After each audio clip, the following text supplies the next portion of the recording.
harm's way and putting your buddies' lives ahead of your own. Thank you for defending our freedom and displaying your honor. DAV thanks all veterans by fighting to get them the benefits and support they were promised. Visit DAV.org for free help. And again, thank you. Meet Vince. Vince hurt himself mountain biking on Saturday. Because weekend warrior. Because noob. Hey. Vince is supposed to host an important presentation, but he's not going anywhere in that cast. What should he do? Rhetorical question. Vince should try GoToMeeting, the simple way to host meetings online, complete with video conferencing and screen sharing. Send out a meeting link and anyone can join from any computer, tablet, or smartphone. Just takes a click. Where do I sign up? Visit GoToMeeting.com to start your free 30-day trial. That's GoToMeeting.com. Consider this your invitation to sell. At buysellmakeoffer.com, you can sell as much as you want for the next 60 days without paying any fees whatsoever. Sound incredible? It is, and it's true. Buysellmakeoffer.com is the new exciting way to sell your stuff online. Make extra money right now. Sell your old car, furniture, video games, household items, clothes, even your home. Sell anything that's legal. Load up your stuff to sell right now at buysellmakeoffer.com. This is your official invitation to get on board to sell your stuff right now. Free for the next 60 days. And once you see how easy it is, you'll want to sign up for more because there are no item fees. That's right. Take this opportunity to move items from the other guys and sell it for free. You might even win a Samsung tablet, Amazon gift cards, and other cool prizes. BuySellMakeOffer.com is the future of online selling. You can use Skype to talk to your buyer or seller. Plus, you can use video to showcase your items. BuySellMakeOffer.com.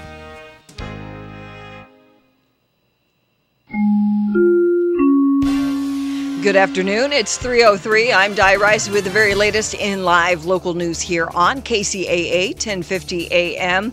A 45-year-old Lake Elsinore man died Sunday night while crossing a street in Newport Beach.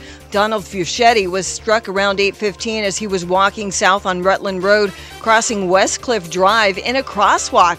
The driver in a silver Lexus SUV struck Fuschetti. He was taken to Orange County Global Medical Center in Santa Ana, where he died 3 hours later. The driver, who did not appear intoxicated, and passenger were not injured and remained on the scene. And a white former training officer for the late black ex-LAPD officer Christopher Dorner, whose week-long rampage wound through the inland region, is suing the city, alleging she is being made a scapegoat because of the racial connotations attached to the claims of the rogue lawman who killed himself in a 2013 standoff with police. Sergeant Teresa Evans filed the lawsuit Friday in Los Angeles. The complaint alleges racial harassment, creating a hostile work environment, discrimination, and retaliation. The suit seeks unspecified damages. Inland Empire weather today. Sunny and warm, highs near 92. By tomorrow, possibly even more likely on Thursday, chance of showers. Highs tomorrow 90, highs on Thursday 85. Overnight lows tonight about 70 degrees. Currently, it's 93 here in San Bernardino. Checking out your drive, we have good news. An accident has cleared in Corona. That was on the 91 freeway westbound side just before Main Street. You still have a little of that backup from the 15 affecting the southbound side as well from 2nd to the 91 freeway. And that is the very latest with news, weather, and traffic on the station that leaves no listener behind. Relationships 2.0 with Dr. Michelle Skeen next. Here's your Money Minute with Market Wrap host Mo Ansari. If you follow the markets, you've probably been getting seasick lately. But what if I told you that market volatility can be a good thing? If you're a bargain hunter, this is your coupon. So keep your shopping list handy. If you're a long-term investor with plenty of time before retirement, the money going into your 401k each month will buy more shares when the markets are down. And if you have a good financial plan, you can relax while others worry, because that plan will carry you beyond today's headlines. Of course, you should always consider professional guidance before making any financial decisions. That's your Money Minute. I'm Mo Ansari. For more tips on investing during market volatility and other investment topics, listen to Market Wrap weekdays at 5 p.m. on this station. For a free consultation with Mo Ansari, call 800-388-9700. That's 800-388-9700. Compact Asset Management is a registered investment advisor. Funds custodian, Fidelity Institutional Wealth Services, member FINRA SIPC. KCAA Radio, Loma Linda, where no listener is ever left behind.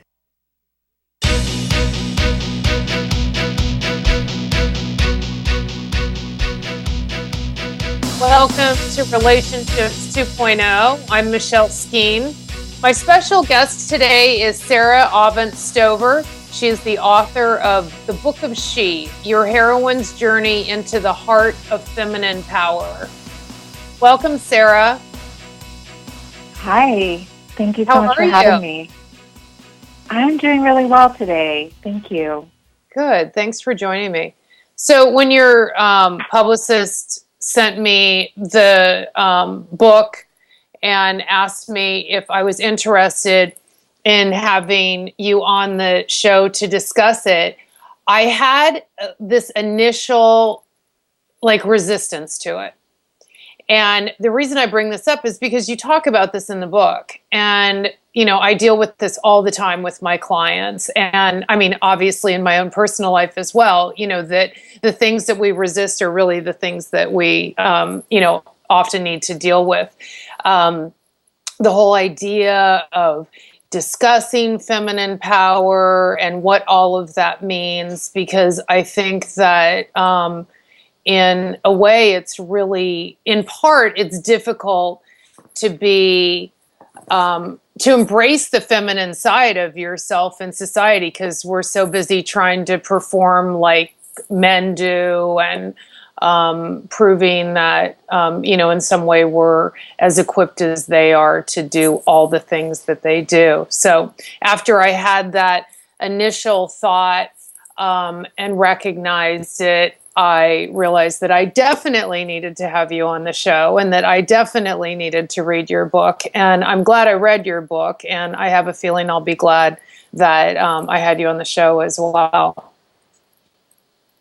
Well, I appreciate that you stepped into your resistance. And yes, it is. I mean, this topic isn't for everyone, so it's not to force anyone into this conversation who's not interested or not ready for it.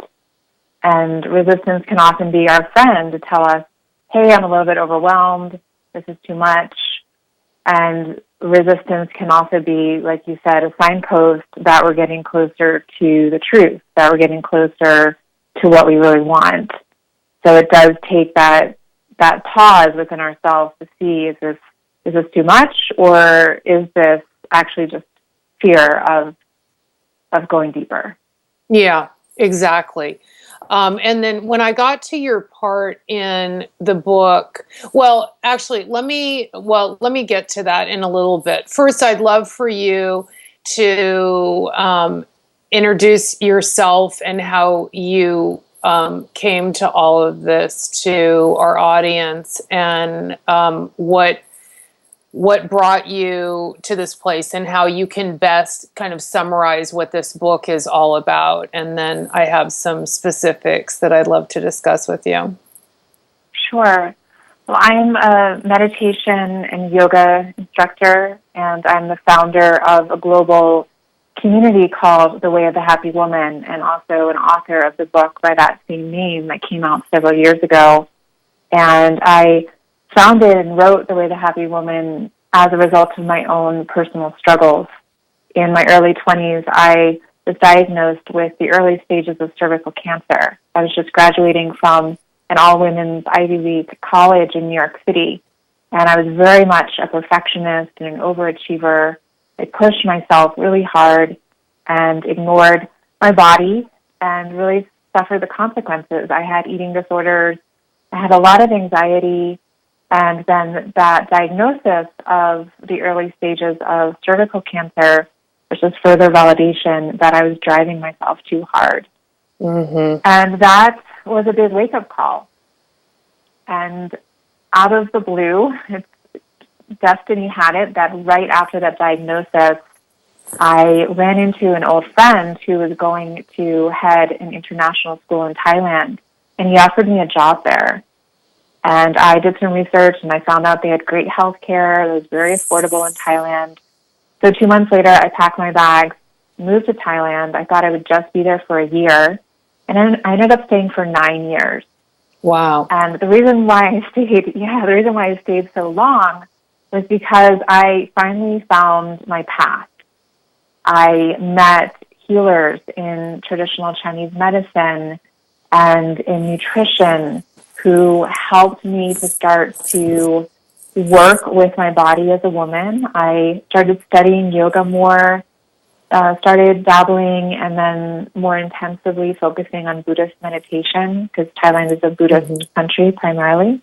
And so I had all of these tools to help me to slow down, to listen to myself, and to finally find a sense of peace and at-homeness in my body, in my life as a woman. And as I did that, I simultaneously became certified to teach yoga. I started teaching a lot in Thailand right when yoga was really booming in Asia. So a lot of opportunities opened up for me to start traveling and teaching throughout Asia and Europe. And through that, women would start coming to me with the same things that I had struggled with problems with their periods or with menopause or uterine fibroids or just feeling disconnected from their womanhood. And I had the resources then to share with them. So from that, I crafted this body of work called The Way of the Happy Woman, which brings in women's yoga and meditation and lifestyle rituals to bring us back into alignment with this natural healing flow that exists in the world in spite of the busy, fast-paced tempo that we've gotten so accustomed to following. Yeah. So you were cancer-free. Did you go there cancer-free, or did you become cancer-free once you got there? I became cancer-free within about a year or two of being there. I was working intensively with both alternative and traditional, Western trained doctors, and was able to heal my symptoms within that time frame. So that was that was kind of the first part of your journey, right? That was stage one of my journey. Yeah. Right. That was my 20s. That was your 20s. And then, so when I started reading this book, this is like stage 2, right? That is stage 2. That is my 30s. And right. So this is where you you ended up going through a rough time, and you ended up in the, writing the book in Ashland, Oregon, was it? Yeah. Okay. Yeah. So from Thailand, I moved to Boulder, Colorado 7 years ago. And then when I got the contract to write my first book, to put all that work together and publish a book, I encountered a perfect storm of several life-changing experiences at once. So my live-in boyfriend at the time broke up with me, and then my landlord asked me to move out of our house. And then I was offered the contract to write this first book, which was a dream come true. I've been working towards that for a long time. And I tried and tried and tried, and I couldn't find anywhere to live in Boulder. It seemed like every door was closing in my face. So a girlfriend of mine, as you mentioned, she offered me a place to stay in a home that she owns in Ashland, Oregon. So I put all my things in storage, and I went out there. And when I was there, then so much started coming up inside. My heartbreak, a lot of fear, a lot of inner criticism that, who are you? You're such a fraud to be writing this book. Your life is falling apart. How can you write about being happy? Right. All that kind of stuff. And loneliness, that I was estranged from my community. And through that, my old eating disorder of bulimia, I had a relapse. And it was completely bewildering to me, and I felt just devastated. I thought I had healed that through everything I was writing about. And at around the same time, and I just warn anyone, this might sound a little bit strange, and I acknowledge that it is. It's not a usual experience for me, but I had a visitation from Mary Magdalene. It had never happened to me before in my life, and that's kind of one of those things that I don't think people would say has happened multiple times. It would be unusual to have it happen once, right? Yes. I just feel like I need to set that context, that it's kind of just throwing something in here that is unusual. Yeah. So I was incredibly, I didn't know where to put that. I didn't know how to understand that. And she came and she said, "You're here to do my work, and I will support you."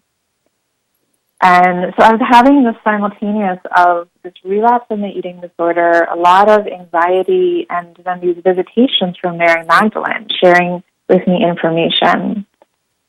And I thought I was going crazy. Yeah. I did not recognize myself. Had you had any kind of visitation before, not just from Mary, but I mean from anyone? No. Okay. No. Mm-mm. And I write about in my book that as a very young girl, I do believe I had kind of a mystical connection with Mother Mary. Mm-hmm. But I just chalked that up to be just my childhood imagination. Mm-hmm. But this now makes you kind of reassess that in light of this adult experience, right? Yes, yes. So I was in full on crisis. Yeah. And in the midst of this, I was still teaching. I was promoting my book. I was needing to pay rent and, put food on the table and engage in my relationship. And luckily, I've been working with a teacher in feminine spiritual practice for over a decade. Her name is Sophia Diaz. And I brought this to her, and she gave me a really powerful reframe. And she said, "Sarah, this isn't you falling apart. This is everything that you've been practicing and praying for all these years since you started on this path." She said, this is the sacred feminine coming to you and through you, and showing you that through these practices, your body and your mind are strong enough to heal these really old wounds at the root level. Mm-hmm. So everything you've been doing is working, and this is a celebration. Mm-hmm. Or this is like a message that you can handle more. Yeah, this is as an well, initiation. right? Mm-hmm. Yeah. Mm-hmm. And it was what was happening was just all of these like really old defense mechanisms and armoring were being ripped away. Yeah. And I don't think that would have happened if I hadn't been knocked off my center so strongly. Right. One thing that I think is really important about your book and your message and what you're talking about now is that, we find these resources and we find these practices that are really helpful with addressing issues in our lives. I have a meditation practice. I've been to meditation retreats. I have, a Zen teacher, and I see at these retreats that, people who have been practicing for a really long time, people who practice a lot, people who practice daily, people who, will go and sit for weeks on end. And it isn't the only answer, and it isn't the answer. I feel like there isn't one answer. That thing is helpful, but I feel like everything can be used as a distraction from dealing with, as a way to, in a healthy way, kind of avoid other issues that need to be dealt with, if you understand what I'm saying. Exactly. And I write about that in my book. It's called spiritual bypassing. Yeah. Where we use spiritual practices to transcend our pain. Right. And that's actually not the point. The point is to actually go into the pain to heal it. Right. It's funny how I think, like, people who are pretty evolved and pretty self-aware can choose these things that can look like they have it together, though, right? Yeah. And that's also why I felt really called to share my story. Yeah. Because I don't feel like we have enough leaders saying, like, this is really messy and this is really hard and this is what it looks like. Yes. And exactly. I know that we all go through this and it's okay. Let's start a conversation about it. Right. We need to take a short break and we'll be right back. I'm chatting with Kcaa Relationships. She's the author of the book of She, Your Heroine's Journey into the Heart of Feminine Power. Stay tuned.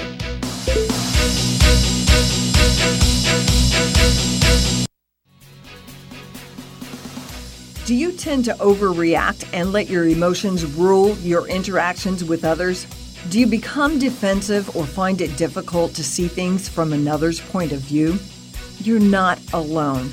Despite the fact that we all have to deal with people in our daily lives, many of us have difficulties with interpersonal relationships. My suggestion? Pick up a copy of the Interpersonal Problems Workbook. This workbook combines powerful evidence-based techniques for strengthening relationships in all areas of your life, whether it's at home or work, with a significant other, a parent, or your child. To find out more about the Interpersonal Problems Workbook, go to www.michelleskeen.com. That's www.michelleskeen.com. Pick up a copy and improve your relationships. KCAA invites you to support our very own Relationships 2.0 host, Michelle Skeen, in raising funds for the Ronald McDonald House Charities in the 38th Annual Chicago Marathon, October 11th. Every year, RMHC and its local chapters give more than 7 million children the strength to persevere as they run their own marathons, fighting illness and injury throughout months, sometimes years. Michelle will be running in the marathon, and if you would like to join her in becoming a Team RMHC runner, please go to the RMHC homepage or simply Google RMHC, Ronald McDonald House Charities. You can also help by contributing in fundraising efforts or by becoming part of the year-round sponsorship of Ronald McDonald House Charities. For more information about RMHC, visit rmhc.org. And remember to give your support to KCAA's Relationships 2.0 host, Michelle Skeen, as she runs the 38th Annual Chicago Marathon in support of Ronald McDonald House Charities. Do you panic when you don't receive an immediate response to a text, email, or voicemail? Do you become clingy or demanding when you feel someone pulling away? Do you stay in unhealthy relationships because it's better than being alone? Or do you avoid relationships altogether? If you answer yes to any of these questions, you may struggle with fear of abandonment. This fear can trigger intense feelings of jealousy and anxiety that result in unhelpful behaviors that ultimately sabotage your relationships. Psychologist Michelle Skeen's powerful book, Love Me, Don't Leave Me, will help you develop a new perspective about yourself and others, and you will learn to recognize and change the behaviors that are hurting your relationships. You deserve to have closer, loving, and lasting connections. To find out how, go to www.michelleskeen.com. That's www.michelleskeen.com.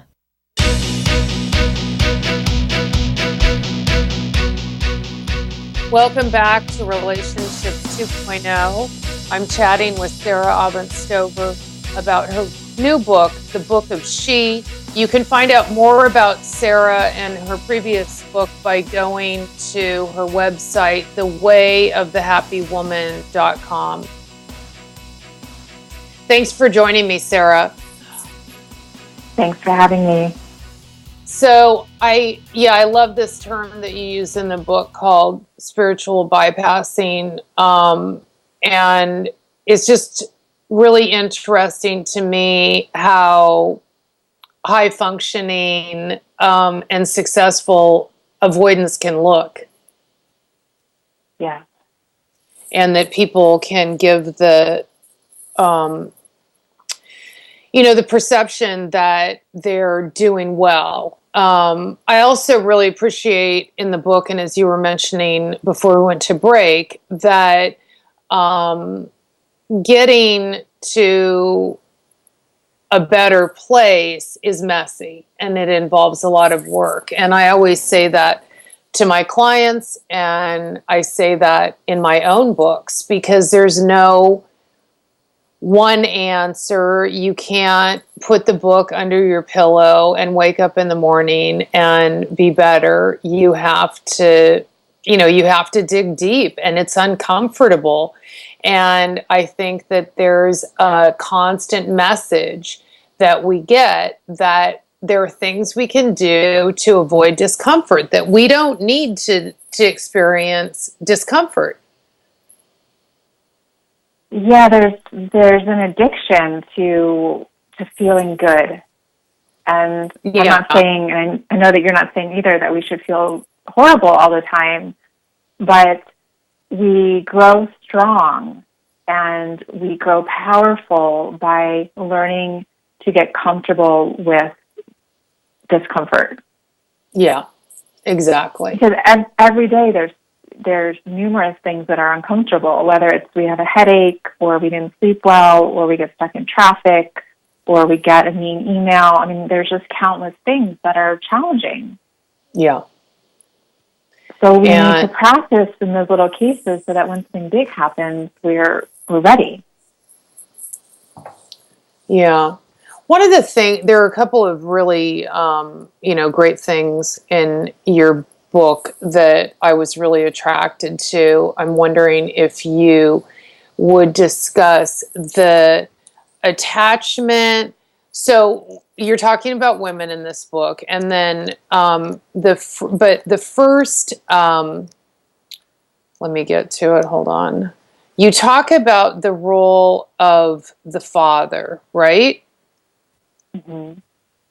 And I'm wondering, and when I was reading about your experience, I thought I think it's so common. And I'm wondering if you wouldn't mind sharing it, your experience Sure. with your dad and how that relationship translated for you and into your adult life and your sense of self. And sure. It's this archetype that we're all kind of ensnared in at this time in history, although I think for the next generation it will be changing, called the father's daughter. And my father, he was a very high-powered, high-earning businessman in New York City, and on many levels you could say that he was a workaholic. He was working hard to support me and my 4 sisters and my mother, and it was very stressful. And he was working a lot, and through that I developed this also very strong work ethic, strong ambition. A lot of it is healthy. It allows me to do the work that I do in the world, but there's also a dark side to it in that there's a pushing, there's a striving and an overriding of my body's instincts and my body's needs. Throughout my high school and college years, I would work to exhaustion to get good grades, to graduate cum laude in Phi Beta Kappa. And early on, I remember showing my father my report card. I think I was in the 1st grade. Yeah. And he gave me a $20 bill when he saw all the excellence checked off. It was before I moved to the letter grades, but he saw all the excellence and he rewarded me with money. And since I didn't see him all that much, I equated love with doing well and succeeding. And I hooked those two together and then pushed myself to have the world love me by succeeding and doing well. And all of us are kind of under that trance of if we work hard, then the world is going to love us and then we're going to be okay. And in doing that, we completely override our feminine rhythms. So as adult women, there's a reckoning that needs to happen with seeing how each of us is a father's daughter, even if, I didn't associate, I wasn't like daddy's little girl, but at that level of striving for his approval through my grades, I was a father's daughter, and all of us are kind of father's daughters in this overarching patriarchal world that we're in. And to really see that and to see, well, how can I come from a different place? Yeah. where I'm not seeking that outward approval, but I'm determining my own parameters of what is successful and what is not. Right. Yeah, it's so fascinating. And I had the thought when I was reading that part of your book that in the Sunday New York Times, that in the review section, there was an editorial on why there aren't as many women that go into engineering and coding and, tech, and that why it's not attractive to them, and how it needs to be changed so that it's not just about women having to fit in to this male structure. Mm-hmm. The idea that they were saying that, studies have shown that like men aren't as attracted to, say, being English majors because of the perception they have of what that looks like. Right.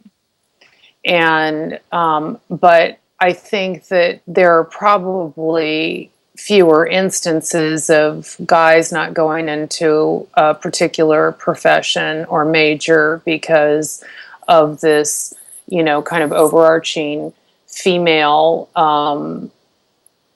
theme, rather than women getting into, or women, I guess, maybe feeling like they have to be more like a man in a particular profession. Yes, and that's what the whole feminist movement has really been about up until now, in a good way, because the only way that we could get equal rights was by emulating men. Mm-hmm. And now we're in a kind of history where this is changing, and we see that in female leaders like Oprah Winfrey, or we see it in women like Elizabeth Gilbert speaking about the autonomous woman and really just being themselves, being feminine, but also having a lot of masculine qualities, not trying to fit into the old mold of, the powerful woman in a pantsuit and going to a board meeting. Right. Yeah, I mean, there definitely is. I mean, you are seeing heads of companies now that are women who have a more feminine look to them than what we've seen in the past. So you feel like strides are being made in terms of how you're talking about it in your book? I do, and I think that things are changing so quickly that we kind of have jet lag. That by the time the millennial generation really comes in towards middle age, we'll start to see a lot of shifts. But especially for millennial women, they don't really need men. They can support themselves. They can have a baby on their own. And we've never seen this before in history. I mean, but I think they do in terms of, I don't think there's, just like I don't think men should be without women, women shouldn't be without men. I guess what I'm seeing more of, I have a daughter who's in college and my son's just graduated from college, one of them from Boulder, by the way.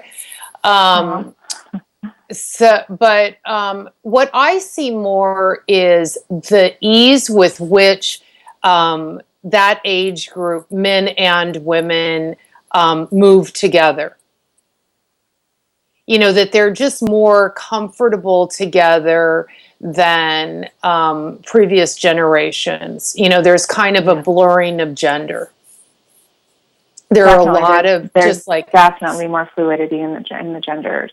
Just a lot of just hanging out. It's not just boyfriend and girlfriend stuff. There are a lot of, my daughter has a lot of guy friends who are friends, and they hang out and they have common interests and they enjoy doing things together. So I think that it'll be really, and I think that's really helpful for advancement of both sexes. Right, to have those kinds of, relationships and contacts going forward in terms of career and all of that. Absolutely. And I think what we all want is to have this complementary partnership between masculine and feminine. But I think what's needing to happen first, or what we're seeing happening now, is that kind of the pendulum is swinging in the opposite direction towards women. Mm-hmm. And I think it needs to swing there before it can come back to center. Right. So that more women are starting to out-earn men. There's 3 women who receive their bachelor's degree for every 2 men.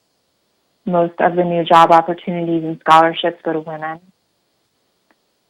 And that's huge. And a lot of young men are actually suffering, scoring lower on tests, all of these sorts of things. That's going to be another issue that's going to come to the forefront for us to see. And then we'll start to be able to find the middle way where men and women can really partner with each other.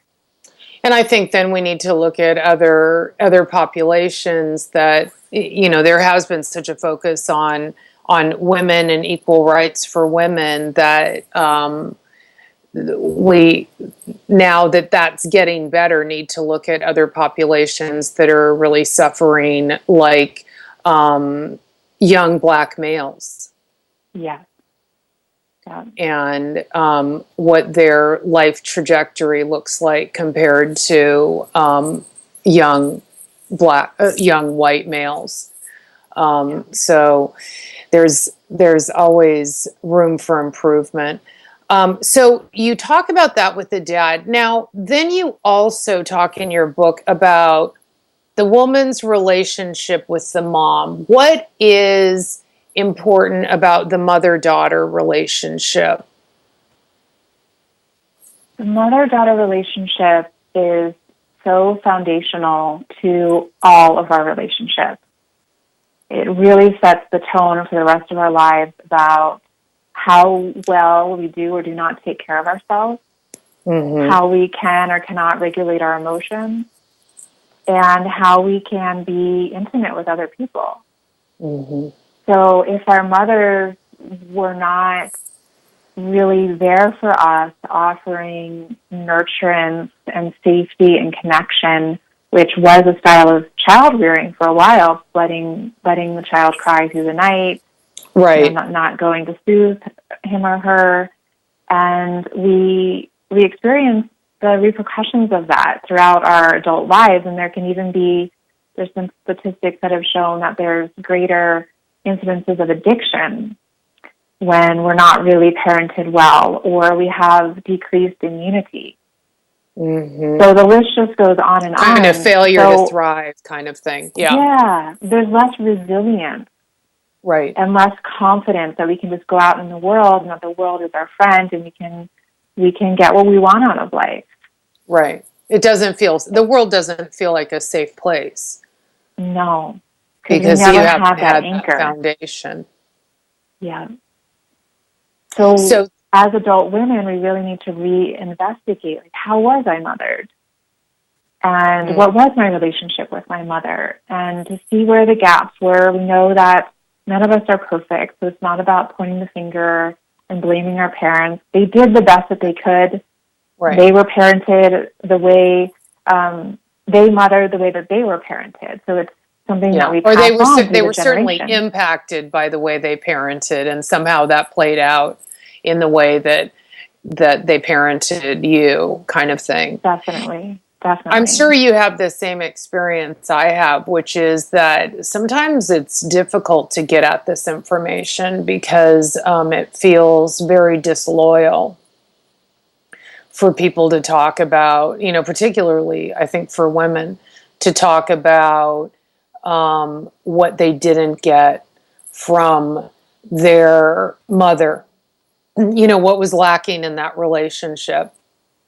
And it's absolutely important to explain just what you did, that, everyone is a result of their upbringing and doing the best that they can. But let's be honest, some of it is really hurtful and painful and really challenging for some women to move forward.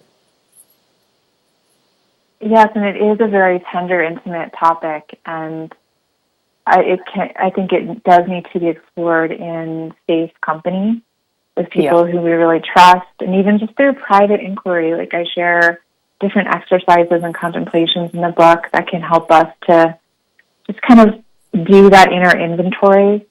Right. But the most important thing is that it's never too late to mother ourselves. Right. And I like to define self-care as, yes, well, I love a bubble bath. I take them quite often, and I love going to get a massage. Yeah. Those are awesome. But the fundamental self-care is mothering ourselves and just being present and seeing, how am I feeling today? Right. What's going on? How can I support what's arising in my emotions, in my body, in my mind? Yeah. Because usually what I see with my clients in terms, or other people I hear from,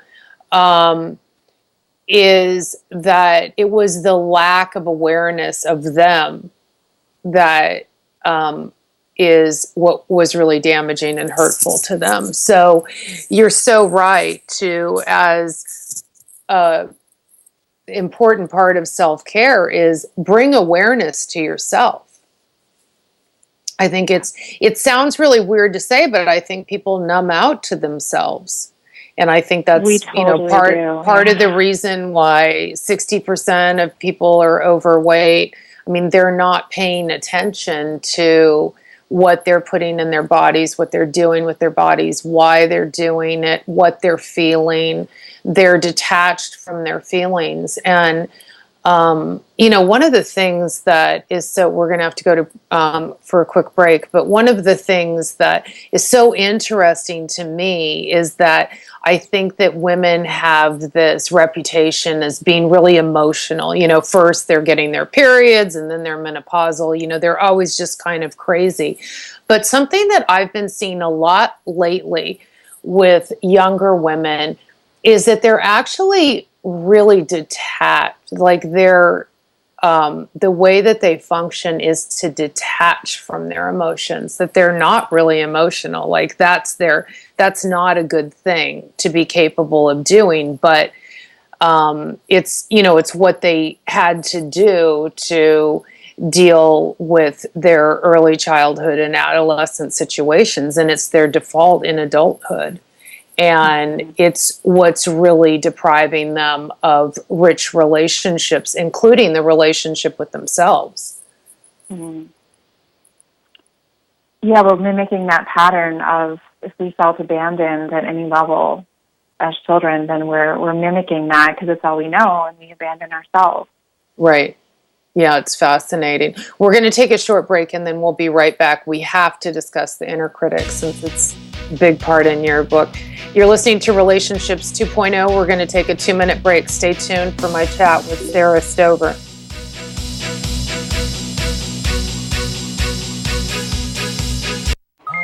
Hey, what's up? Thinking about you. XOXOXO. Want to snuggle. ... JK. Hit me back. You getting these texts? ? We should hang later. I miss you. Holla at ya, boy. Holla back. Holla back. Holla back.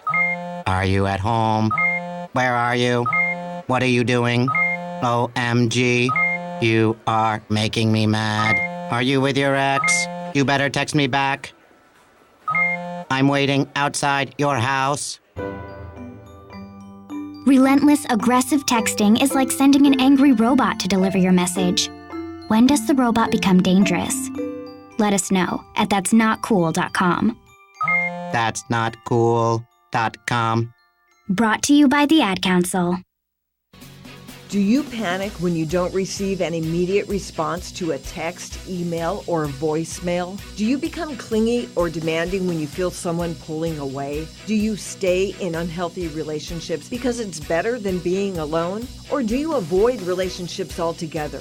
If you answer yes to any of these questions, you may struggle with fear of abandonment. This fear can trigger intense feelings of jealousy and anxiety that result in unhelpful behaviors that ultimately sabotage your relationships. Psychologist Michelle Skeen's powerful book, Love Me, Don't Leave Me, will help you develop a new perspective about yourself and others, and you will learn to recognize and change the behaviors that are hurting your relationships. You deserve to have closer, loving, and lasting connections. To find out how, go to www.michelleskeen.com. That's www.michelleskeen.com. Do you tend to overreact and let your emotions rule your interactions with others? Do you become defensive or find it difficult to see things from another's point of view? You're not alone. Despite the fact that we all have to deal with people in our daily lives, many of us have difficulties with interpersonal relationships. My suggestion?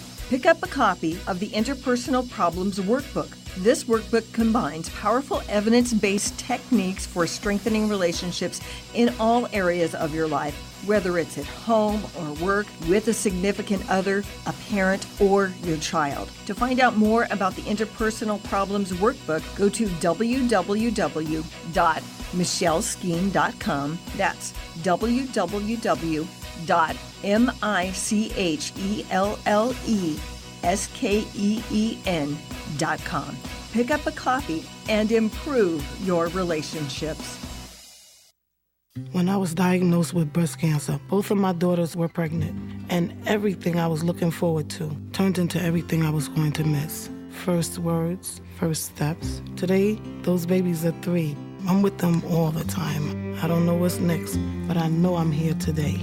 A Susan G. Komen grant helped pay for Alanthia's surgery, and today she's caring for her grandchildren. Help save lives. Visit IamSusanGKomen.org. A public service message from Susan G. Komen.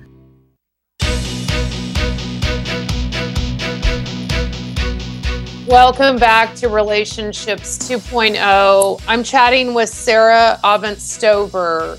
Her latest book is called The Book of She, Your Heroine's Journey into the Heart of Feminine Power.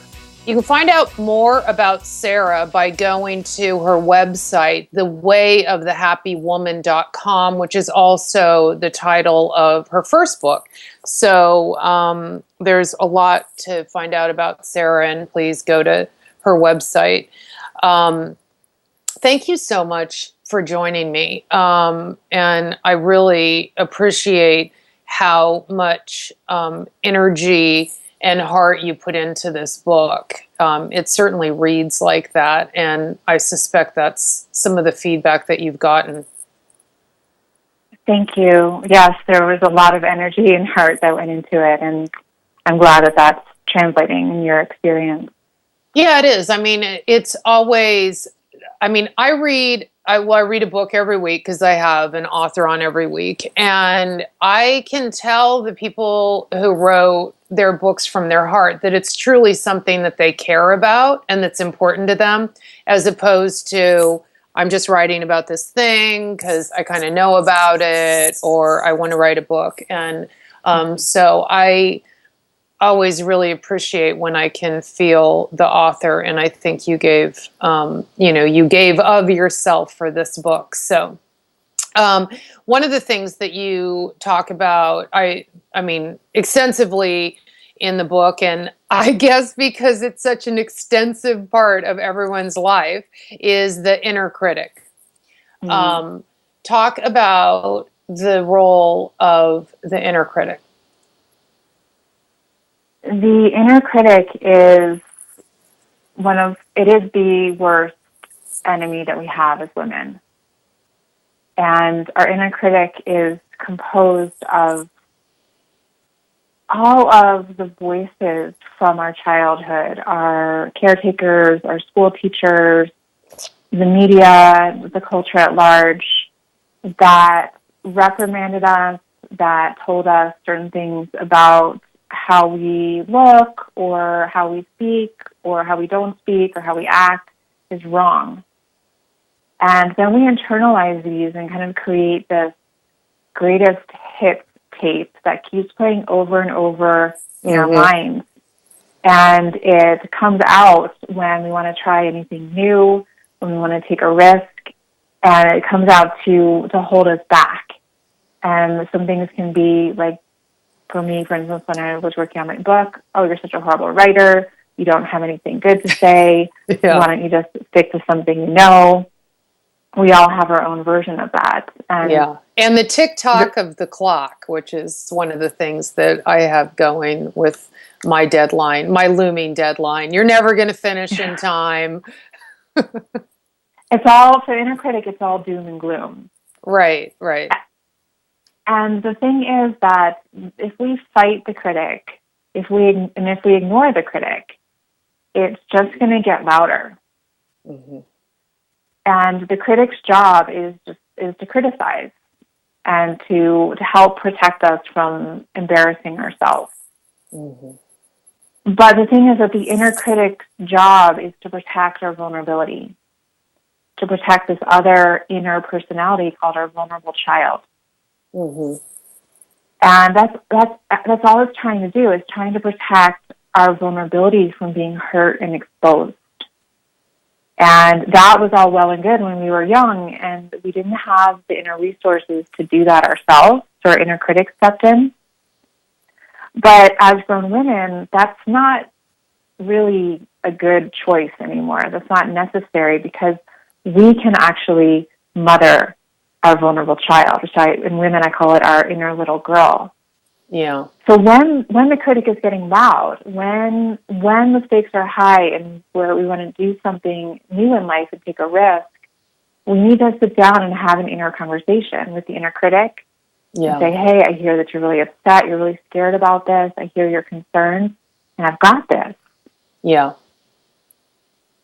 And to go into the vulnerable child and see the parts of ourselves that feel afraid and soothe them, see what they need. They might need you to phrase things a little bit differently, or they might just need each day for you to say, like, it's okay, you're going to be safe, I've got you, nothing's going to happen to you. And do you also think that inner critic, when it's really powerful and really present with some women, that they have such a defensive structure with other people that it's really difficult for them to expose, to really reveal all of themselves, kind of in all of their glory, like all the wonderful parts of themselves, because they're so worried about other parts that they feel aren't so wonderful being shown as well? Definitely. And when we armor ourselves, we're just armoring against our whole humanity. So with the best parts of ourselves also comes the worst parts of ourselves. And there's nothing wrong with that. That's part of being human. It's we're wonderful, and we can also be horrible at times. Right. I mean, everyone has their qualities. You have this exercise in the book that I'd love to have you talk about before we run out of time, and it speaks to what you were just saying. So this is this part where you're having the reader explore dualities. Yeah. So can you talk about that? Because I think that, part of what really came through when you were talking about, like the father influence and the patriarchal influence and all of that kind of stuff, is that there's no room for women to be kind of imperfect. Like, you couldn't have the great grades and then be overweight. Like, you had to be thin, you had to look good and have great grades, right? Yeah. It wasn't like you could just be pretty and have bad grades, or you could have great grades and not be that attractive. Like, you had to be the full package, right? That's a lot of pressure. It's a lot of pressure. And I feel like there's more of that kind of pressure on women. I mean, maybe I say that because I'm a woman, but that it's about you don't see guys where it's like, oh, he's so successful. But then someone will say, but you know what? He's got a belly on him and he's not that attractive. Like a successful guy, just by being successful, is already attractive. Do you know what I mean? Whereas with women, they'll say, oh, well, she's very smart, but oh, poor thing. Like put a bag over her head, Yeah. You have to have it all. And so it makes it very difficult for the woman to accept the parts of herself that aren't perfect. And I think that's a big thing that you're addressing in your book, right?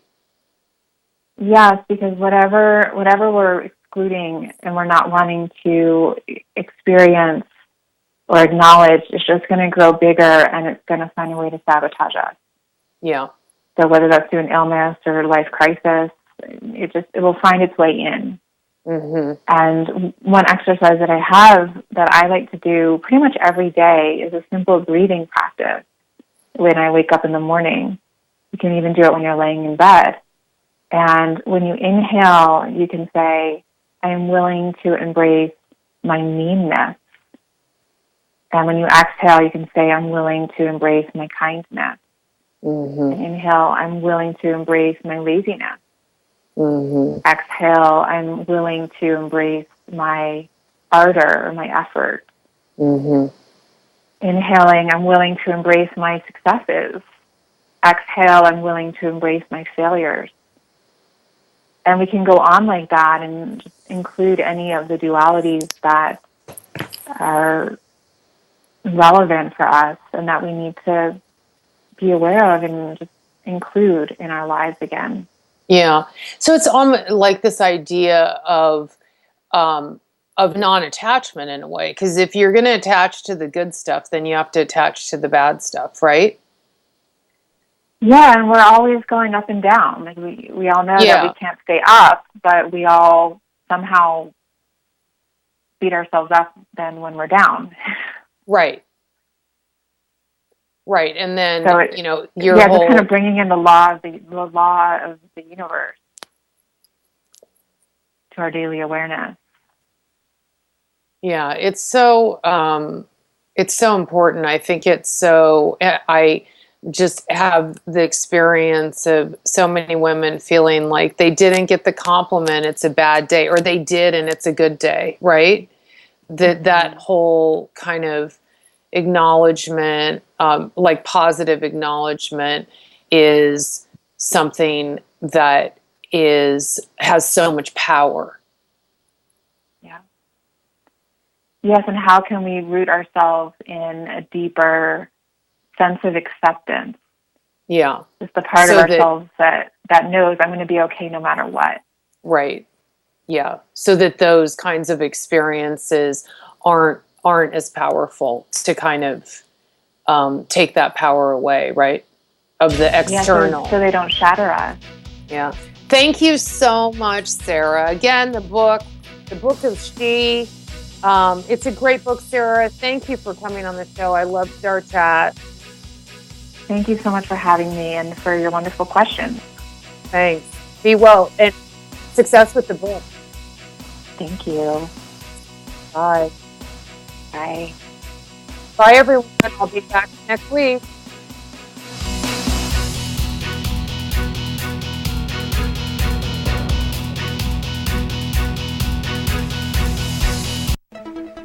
This is KCAA Loma Linda, the station that leaves no listener behind.